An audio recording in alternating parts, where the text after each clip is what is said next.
अंतरवाली सराटीमध्ये पार पडलेल्या एका भेटीची सध्या जोरात चर्चा आहे। उद्योगमंत्री उदय सामंत आणि मराठा आंदोलक मनोज जरांगे यांच्यात तब्बल 2 तास बंद दाराआड चर्चा झाली आहे। उद्योगमंत्री उदय सामंत हे छत्रपती संभाजीनगरमध्ये कौशल्य विकास कामांची पाहणी आणि आढावा बैठकीसाठी आले होते। मात्र अधिकृत दौरा बाजूला ठेवत थेट अंतरवाली सराटीमध्ये जरांगेंच्या भेटीसाठी ते पोहोचले। ही बैठक अंतरवालीचे सरपंच पांडुरंग तारक यांच्या घरी पार पडली। विशेष म्हणजे घराच्या वरच्या मजल्यावर झालेल्या बैठकीदरम्यान सुमारे 2 तास कुणालाही प्रवेश देण्यात आला नव्हता। या भेटीच्या पार्श्वभूमीवर अलीकडेच जरांगे आणि मंत्री राधाकृष्ण विखे पाटील यांच्यात झालेल्या शाब्दिक चकमकीची पुन्हा एकदा चर्चा रंगली आहे।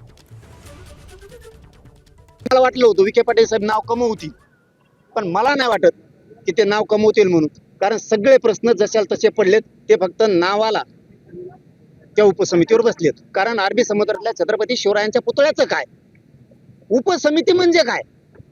मराठ्यांची उपसमिती आहे। मराठ्यांचे सुख दुःख वेदना विद्यार्थ्यांच्या बघणं तुमचं काम आहे, ते बघितलं पाहिजे। मी तर आता ते मुख्यमंत्र्याकडेच मांडणार आहे की उपसमिती बरखास्त करून टाका, ते नको आहे आम्हाला। मराठा उपसमितीमध्ये देखील मी सदस्य म्हणून आले, त्याच्यामध्ये नक्की काय चालू आहे ती देखील त्यांच्याबरोबर चर्चा केली। मी आत्ता स्वतः दादांनी सांगितल्यानंतर 2 दाखल्यांसाठी स्वतः फोन केले होते। त्याच्यामुळं असं आडमुठे धोरण कोण अधिकारी जर घेत असतील त्यांना देखील आम्ही व्यवस्थितरित्या समज देऊ। परंतु ज्या काही नियमातल्या गोष्टी आहेत, ज्या दादांच्या माध्यमातून झालेल्या आहेत आणि सरकारनं केलेल्या आहेत, त्याची अंमलबजावणी व्हावी ही आमची सगळ्यांची इच्छा आहे आणि त्याच्यावरच चर्चा झाली। मराठा आरक्षणाच्या संदर्भामध्ये आम्ही निर्णय घेतलेले आहेत, ती सकारात्मक आमची बाजू जी आहे ती पण त्यांनी आम्हाला सांगितली आणि काय त्रुटी आहेत ते देखील सांगितलं। एबीपी माझा, उघडा डोळे बघा नीट।